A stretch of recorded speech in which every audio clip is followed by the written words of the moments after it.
Saturday night, and we're ready to hear from you. Welcome to Lip Service. I'm Carlos Frías. Okay, so here's what Lip Service is not. This is no open mic night. It's no meandering poetry slam. This is where theater meets literature.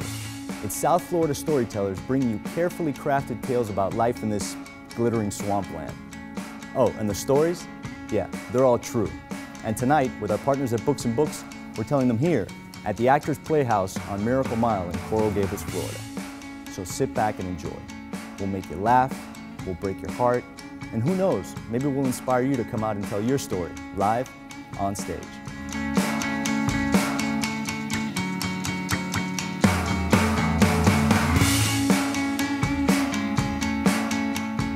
My name's Terrence Cantarella, and I can't really tell you where I'm from because I don't even know myself, but I live in Miami. I've been in Miami for 8 years, so Miami's home now. Driving a FedEx truck around the streets of Miami is hectic, dangerous, stressful, all of the above. But it's good for a writer because by the time you get home, you're spent and you just want to sit down and write and be done with it. So, and great benefits. And you meet a lot of people, hear a lot of stories.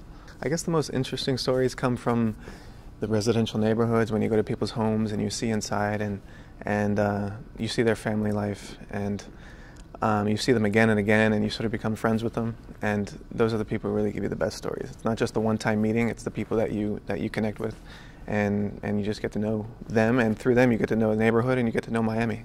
So it's a really good insight into a city.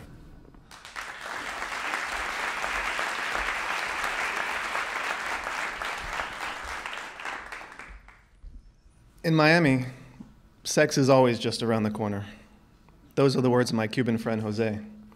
Not too long ago, I found sex in Hialeah, literally on a corner. Rosa was an older woman, probably in her 50s. She sold cold bottles of water at a busy intersection in a part of Miami that never makes it into travel brochures. She was a beauty once. You could see that in the way she carried herself, like a woman who was used to being looked at. But Rosa had lived a hard life. That was obvious, too. The sun had done its work on her skin. Her long hair was going gray. Her body had rebelled a long time ago. She still made an effort. Rosa painted her tired eyes dark blue. She wore dangly earrings and white, stretchy pants. She reapplied bright red lipstick throughout the day. When she smiled at me, I could see the red smear across her teeth. Every workday for 6 months, I pulled up to Rosa's intersection in my FedEx delivery truck. I was always sweaty and in a rush. She would hurry over, slide open the door, place a cold bottle of water in my lap, and flash her red teeth at me. "No money, gratis," she said. She only knew a handful of words in English. My Spanish wasn't much better. But Rosa stood by my door until the light turned green, smiling and chatting and calling me names like mi cielo, mi vida, and mi amor. She said she got hungry working at the intersection and mentioned she loved McDonald's apple pies. But she couldn't leave her spot because someone might steal the water bottles from her coolers. She kept me hydrated for free. I fed her pies. Rosa told me about a man named Pablo who controlled the neighborhood. Pablo kept a close eye on Rosa and took part of her earnings. When I asked her questions about Pablo, she squinted and backed away from my truck. "¿Tú trabajas para Pablo?" I assured her no, I was not on Pablo's payroll, but for the next few days she seemed uneasy. Pablo, she said, es muy malo. I asked nearby business owners about Pablo, but no one had heard of him. I asked about Rosa too. Everyone said she was crazy. A young woman approached my truck at Rosa's corner one day and asked about the nearest FedEx station. I wrote the address on a slip of paper and handed it to her. Rosa was watching from the sidewalk. Later, when I stopped at the intersection again, Rosa demanded to know why I had given my phone number to that puta.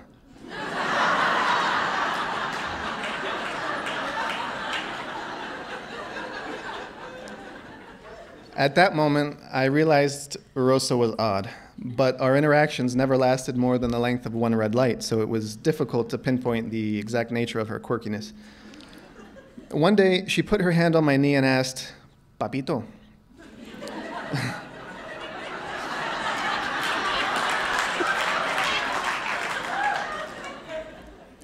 "¿Cuándo vamos a hacer?"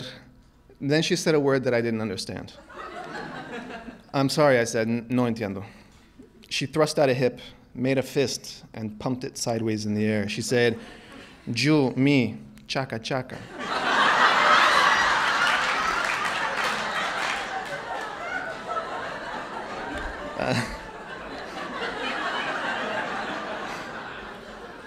I froze.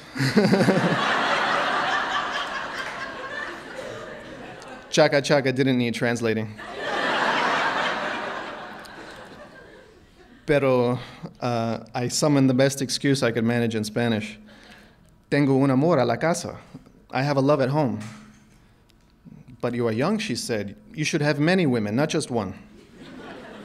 I fumbled for a response. Rosa patted my hand and said we could talk about it tomorrow.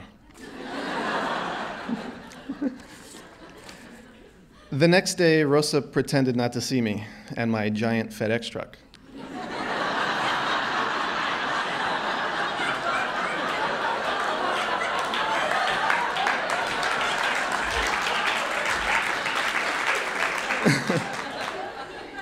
She ignored me for the rest of the week, too.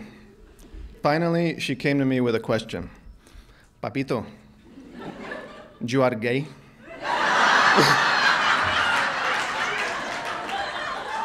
No, I said. She pointed at my crutch. You have problem? No, no problem. Entonces, she pumped her fist. Why no? I'd had a week to think about how to let her down gently. Because of Pablo, I told her. Rosa's eyes opened wide. ¿Te dijo algo? No, I said. He didn't say anything to me, but he's dangerous. I don't want trouble. She nodded. Pablo es loco. Then the light turned green. The next day, I didn't see Rosa. I didn't see her for the rest of the week either.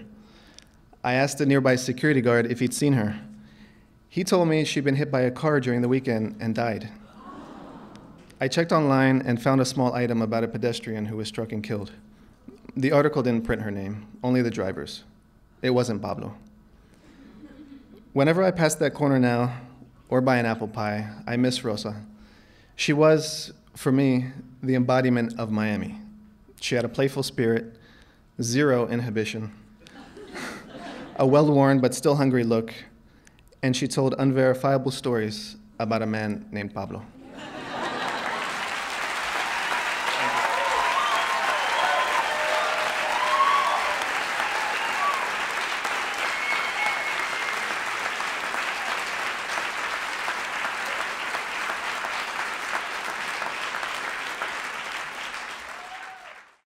Hey, I'm Allison Langer. I'm from Coral Gables, Florida.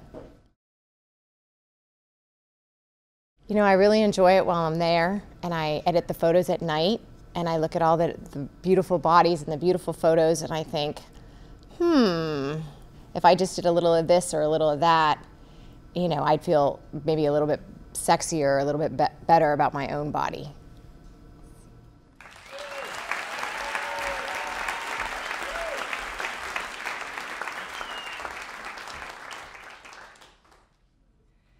I'm 43 and saggy flat. I told my friend Jessica I was considering a boob job. She said, "It's about time."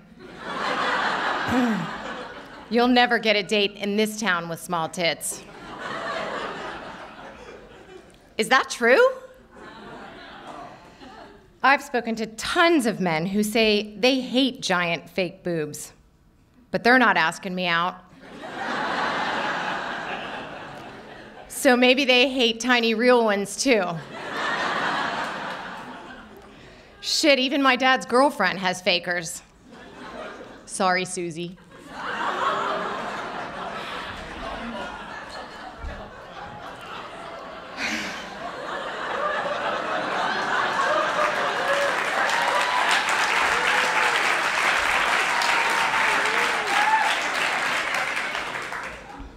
I don't want huge ones, even though it seems like every woman in Miami's got double Ds. I like small boobs. They never get in my way, and I can walk my dog in my PJs without offending my neighbors. But mine aren't just small, they're sad. compared to all those happy boobies I see at Equinox.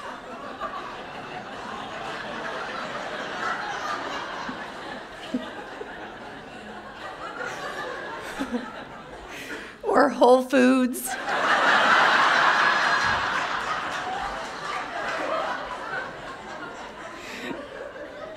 Or Temple Judea Preschool.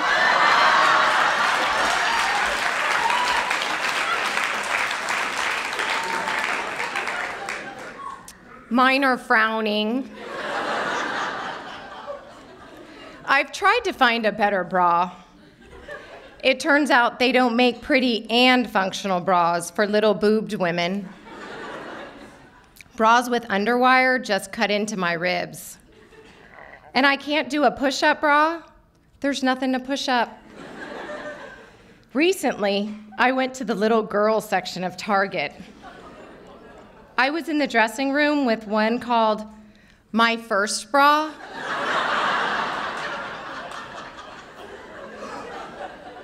I put it on. The cup was half empty. One time years ago, I bought a water bra. The damn thing weighed 5 pounds. When my date took it off, it hit the floor and made the loudest thud.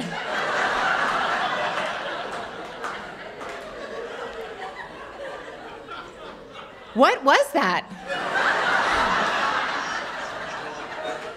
Huh? I didn't hear anything. Good thing he was drunk. Anyway, it's clear a bra's not going to fix the real problem. Don't get me wrong. I've always judged women with fake boobs.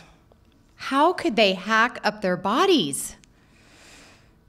How could I consider something so vain?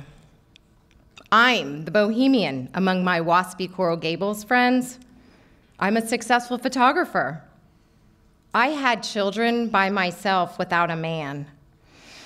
But after nursing my children, my formerly full breast looked like a pair of chicken cutlets. So what's a small-tittied girl in Miami to do? I had braces to straighten my teeth. I dye my hair when the gray comes in. I wear makeup. Why not fix my boobs? It's been a while since I've thought about dating. I spent the last 5 years pregnant or nursing babies, but I'm single, and I'd like to get naked with a man one day. Sorry, Dad.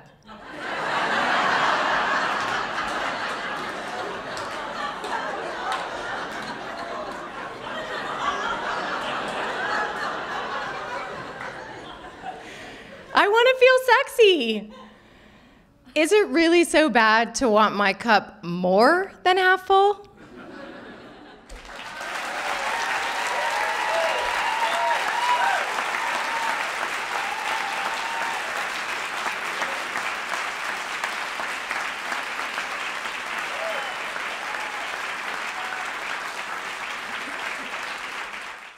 Aaron John Curtis. I'm from Coral Gables.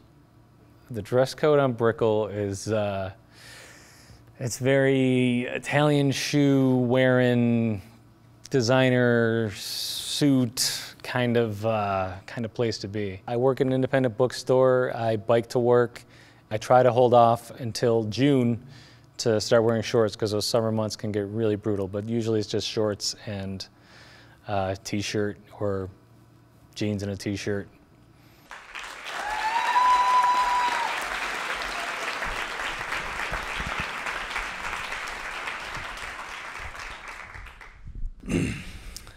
"5 p.m.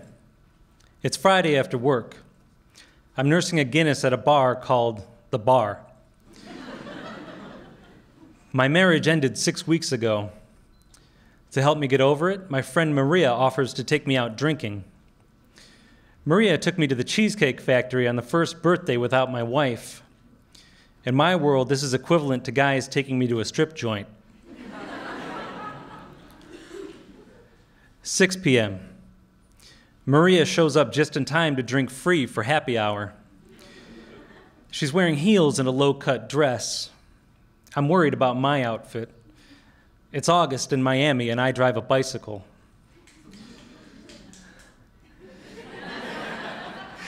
My short-sleeved button-down shirt, checkered shorts, and flip-flops pass at my job at an independent bookstore.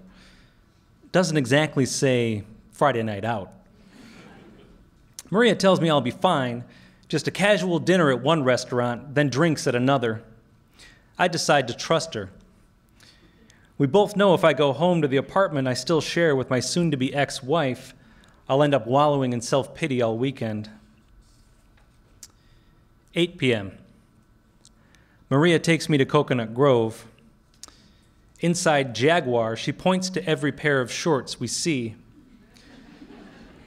My relief lasts for 2 minutes, which is how long it takes to get to our table and meet the women we'll be sharing our evening with. Maria's sorority sisters. Flowing dresses, perfect blonde hair, toned bodies. It was like walking straight into a Ralph Lauren ad. Their names are Amber, Annie, Carrie, Christine, and Krista.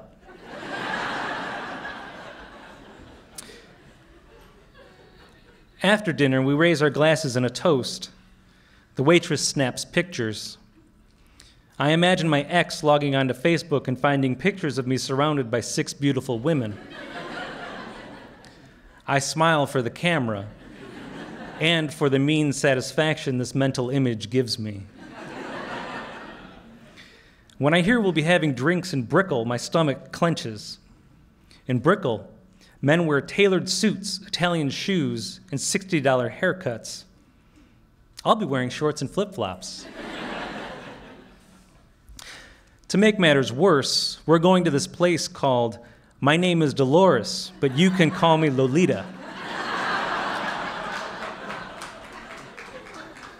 Dolores is the restaurant upstairs. We're going to Lolita, the club downstairs. Maria, Amber, Annie, Carrie, Christine, and Krista assure me I look okay. Maria waves a hand at their low-cut dresses. Besides, no one's going to be looking at your flip-flops. I can't refute that kind of logic. There's cleavage everywhere. 11 p.m. Dolores Lolita is nearly empty. Maria gets us inside. Dark-skinned girls barely dressed offer us free scotch. The more I drink, the less I care about what I have on. Maria leads me through the white-draped dining room and the balcony upstairs. Downstairs, the club pounds with music. She introduces me to a bartender with curves like a smile from God. I shake the bartender's hand and Maria whispers in my ear, "She'll totally f*** you if you work it a little bit."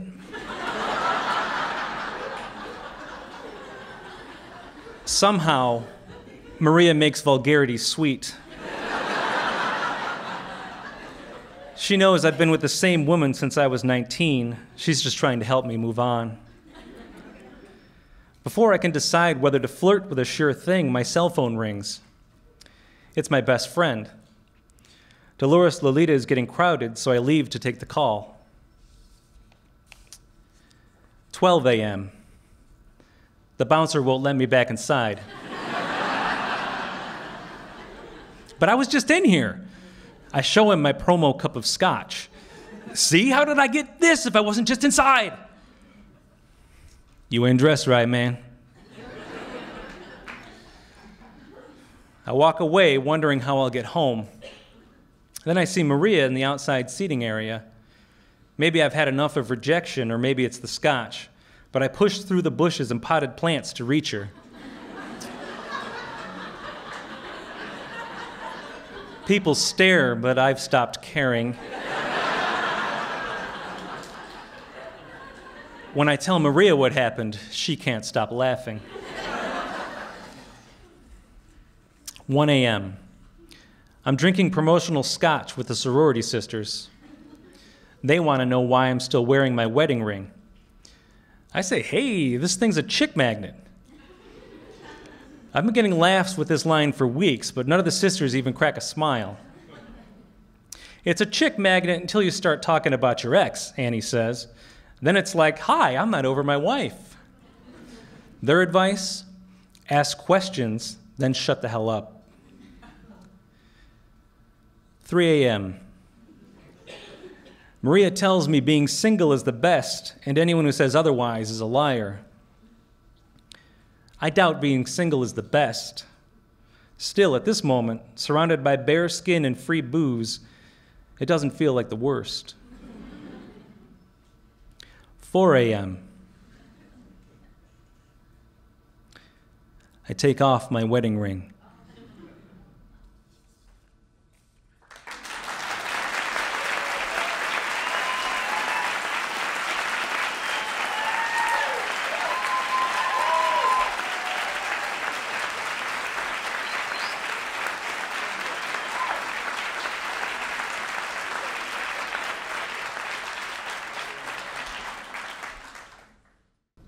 I'm Esther Martinez, and I'm from Miami, Florida. How is Hialeah not like a telenovela? You know, when you throw in a little poverty and working class conditions, I mean, it's the perfect witch's brew for drama.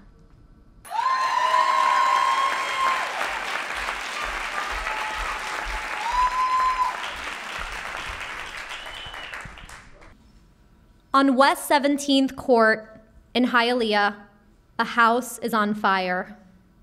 Jenny yells, "Ay, Dios mío, corre, papá!" She's running down the block in 5-inch heels. Within seconds, a crowd gathers. My mother, sister, brother, and half of the neighborhood watch from across the street. For 2 days, they've been enjoying the filming of a telenovela on their street. Their homes are a backdrop for the working class melodramas they love to watch on Telemundo. This one's called Perro Amor, Dogged Love. The director yells cut, and the film crew extinguishes the flames and readjusts the brick facade. Jenny adjusts her hair. She's a Sofia Vergara type, all lips and hips. As she heads back up the block for another take, her giant fakers barely bounce. I don't watch telenovelas. I hate drama. That's why I live in Doral.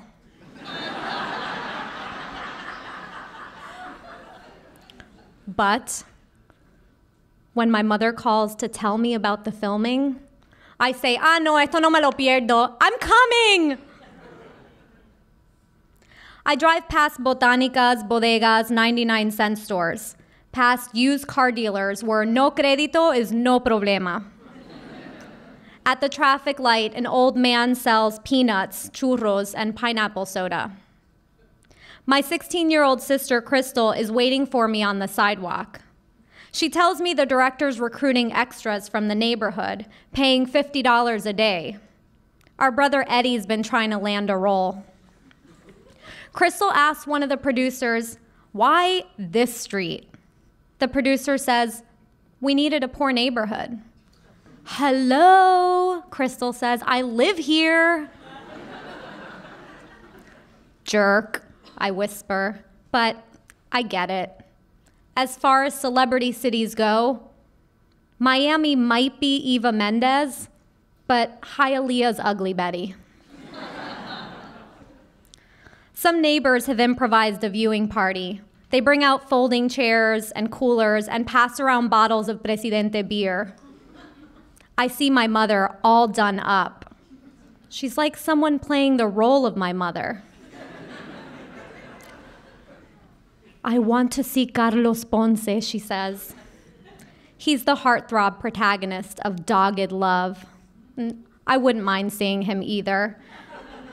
He's got penetrating green eyes that linger into commercial breaks. Instead, I'm watching take after take of a sailor getting out of a cab and knocking on Jenny's door. The extras are doing things they never do in real life. 2 of my mother's neighbors stroll arm in arm under an umbrella. They wear thrift store clothing. The actors wear designer clothes made to look cheap.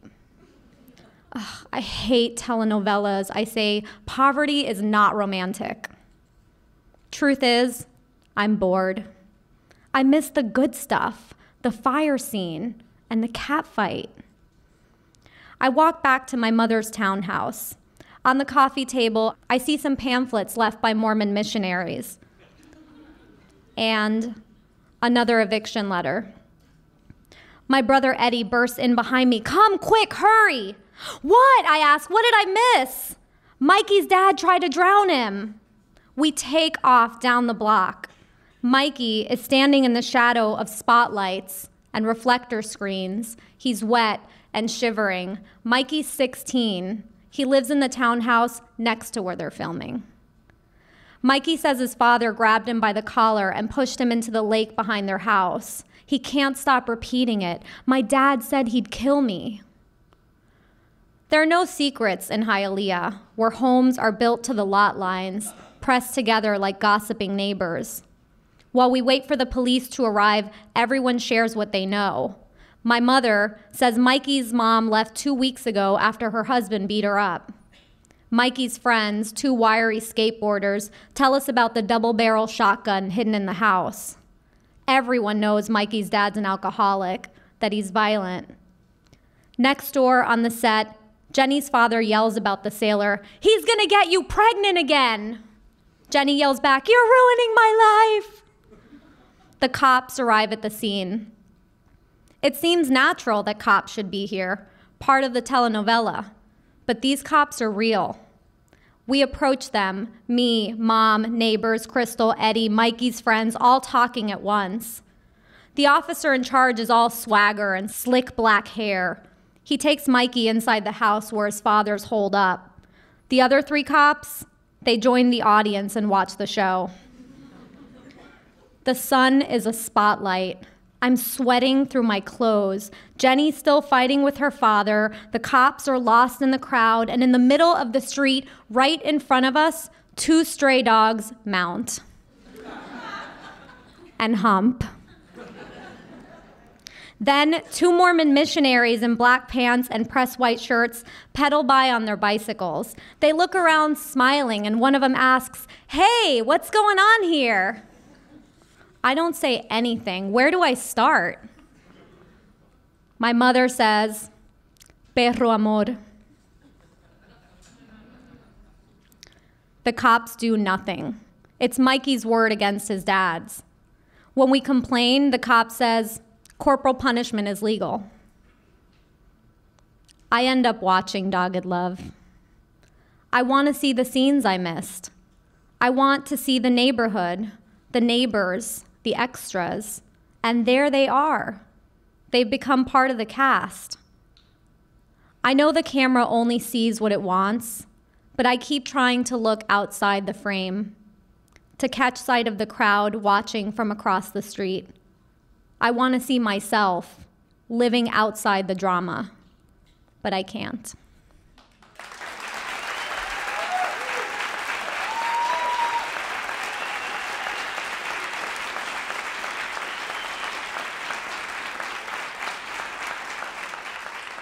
Thanks for checking out Lip Service. Join us next time for more true first-person stories told live on stage. I'm Carlos Frías.